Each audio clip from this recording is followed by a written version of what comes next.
श्री गुरु ग्रंथ साहिब जीओ। अंक 14। एक ओंकार सतगुर प्रसाद। राग श्री राग महला पहला। घर पहला। मोती ता मंदिर उसरै, रतनी ता होए जड़ाओ। जे मेरे वास्ते मोतियां दे महल माड़ियां उसर पैण, जे ਉਹ महल माड़ियां रत्नां नाल जड़ाओ हो जाण। कस्तूर कंगू अगर चंदन लीप आवै चाओ। जे उन्हां महल माड़ियां ਨੂੰ कस्तूरी केसर ऊंद ते चंदन नाल लिपाई करके मेरे अंदर चाओ चढ़े।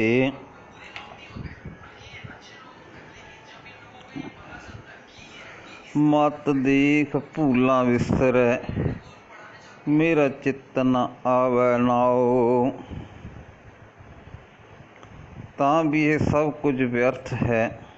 ਮੈਨੂੰ ਖਤਰਾ ਹੈ ਕਿ ਇਹਨਾਂ ਮਹਿਲ ਮਾੜੀਆਂ ਨੂੰ ਵੇਖ ਕੇ ਮੈਂ ਕਿਤੇ ਹੀ ਪ੍ਰਭੂ ਤੈਨੂੰ ਭੁਲਾ ਨਾ ਬੈਠਾਂ, ਕਿਤੇ ਤੂੰ ਮੈਨੂੰ ਵਿਸਰ ਨਾ ਜਾਏ, ਕਿਤੇ ਤੇਰਾ ਨਾਮ ਮੇਰੇ ਚਿੱਤ ਵਿੱਚ ਟਿਕੇ ਹੀ ਨਾ। ਹਰ ਬਿਨ ਜੀਓ ਜਲ ਵਲ ਜਾਓ। प्रभु तो विछड़ के जिंद सड़बड़ जाती है। मैं अपना गुर पुछ देखिया, अवर नाही थाओ रहाओ। मैं अपने गुरु नूं पुछ के वेख लिया है ते मैनूं यकीन भी आ गया है कि प्रभु की याद तो बिना होर कोई थां नहीं है जिथे ओह साड़ मुक सके रहाओ।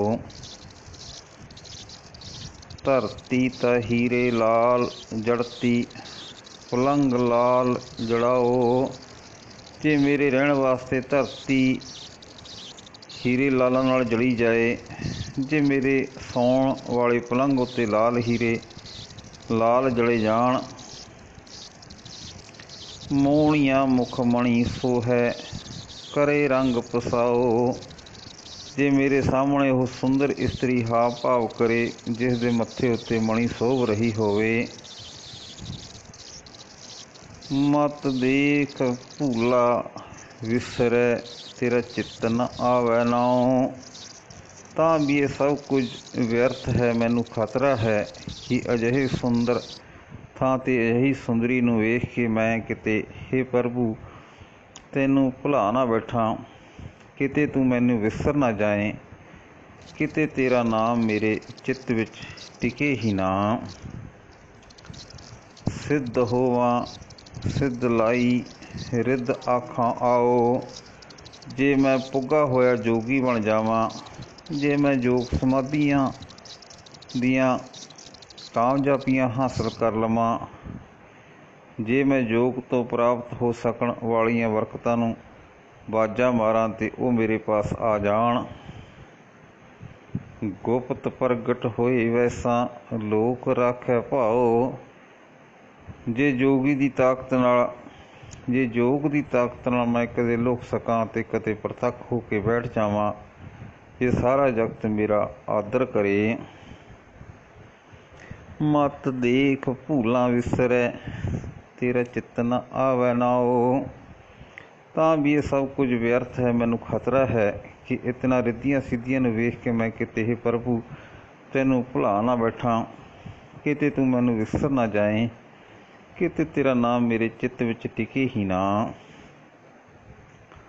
ਸੁਲਤਾਨ ਹੋਵਾਂ ਮੇਰ ਲਸ਼ਕਰ, ਤਖਤ ਰਾਖਾਂ ਪਾਓ। ਜੇ ਮੈਂ ਫੌਜਾਂ ਇਕੱਠੀਆਂ ਕਰਕੇ ਬਾਦਸ਼ਾਹ ਬਣ ਜਾਵਾਂ ਅਤੇ ਤਖਤ ਉੱਤੇ ਪੈਰ ਰੱਖਾਂ, ਦੁਨੀਆ ਦਾ ਹੁਕਮ ਪ੍ਰਾਪਤ ਕਰ ਲਵਾਂ।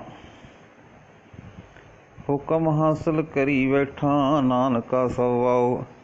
जे मैं तख्त उत्ते बैठा बादशाही का हुक्म चला सकां तां भी हे नानक ये सब कुछ व्यर्थ है। मत देख भूला विसरै तेरा चित्त ना आवे नाऊं। मैनू खतरा है कि राज भाग वेख के मैं किते हे प्रभु तैनू भुला ना बैठा, किते तू मैनू विसर ना जाए, किते तेरा नाम मेरे चित्त विच टिके ही ना। श्री राग महला पहला। कोट कोटी मेरी आरजा पावन पीण अपाओ।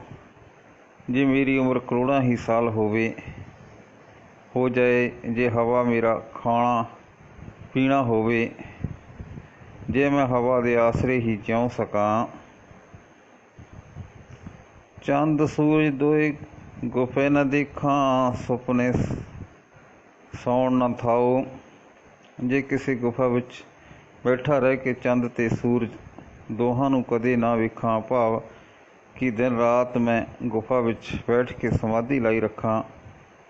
जे सुपने विच भी सौण दी थां ना मिले, जे किते भी ना सौ सकां।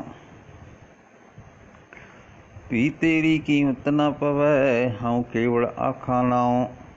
तां भी हे प्रभु इतनियां लंबियां समाधियां ला के भी मैथों तेरा मुੱਲ नहीं पै सकदा। तेरे बराबर दा मैं किसे होर नूं लभ नहीं सकदा। मैं तेरी कितनी कुछ बड़ाई दसां, मैं तेरी बड़ाई दसण जोगा नहीं हाँ।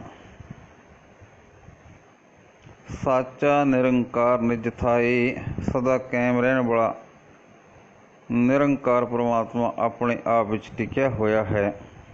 उसनूं किसे होर दे आसरे दी मुहताजी नहीं। सुन सुन आखण आखणा, जे भावै करै पसाओ रहाओ। असीं जीव एक दूजे तो सुन के ही उसकी बजुर्गी का बयान कर देंदे हाँ, पर यह कोई नहीं दस सकता कि वह कितना कुछ वड्डा है। जे प्रभु नूं चंगा लगे तो जीव के अंदर अपनी सिफत सलाह की तांग पैदा कर दिंदा है। रहाओ। कूसा कटिया बार बार पीसन पीसा पाए। जे तपां दे कष्ट दे के अपने शरीर में मैं कोह सुटा, मुड़ मुड़ रत्ता रत्ता कटा दियाँ, चक्की विच पा के पी दियाँ। अग्गी सेती जाली है भस्म सेती रल जाऊं। अग नाल साड़ सुटां ते अपने आप नूं स्वाह नाल ला दियां। भी तेरी कीमत ना पवै हाऊं केवल आखां नाऊं। इतने तप साध के भी हे प्रभु तेरे बराबर दा होर किसे नूं लभ नहीं सकदा। मैं तेरी बड़ाई दसण जोगा नहीं हाँ।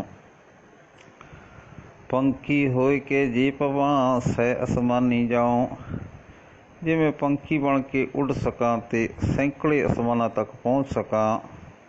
नजरी किसे ना आवूं ना किछ पियां ना खाऊं। जे उड़ के इतना उच्चा चला जावां कि मैं किसे नूं दिस ना सकां, खावां पीवां भी कुछ ना। भी तेरी कीमत ना पवै हाऊं केवल आखां नाऊं। इतनी पहुँच रखदा होया भी हे प्रभु मैं तेरी बराबरी का कोई होर नहीं लभ सकदा। मैं तेरे बराबर का होर कोई नहीं लभ सकदा। मैं तेरी बड़ाई दसण जोगा नहीं हाँ। नानक कागद लख मणा पल पल खींचै भाओ।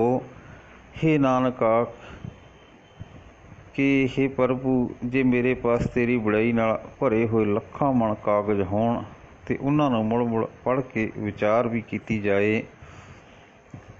मसू तोट न आवी लेखण पाउण चलाऊं। जे तेरी बड़ाई लिखण वास्ते मैं हवा नूं कलम बना लवां, लिखदियां लिखदियां शाही दी भी कदे तोट ना आवे। भी तेरी कीमत ना पवै हाऊं केवल आखां नाऊं। तां भी हे प्रभु मैं तेरा मुੱਲ नहीं पा सकदा। मैं तेरी बड़ाई दसण जोगा नहीं हाँ। वाह। वाहिगुरू जी का खालसा वाहिगुरू जी की फतेह।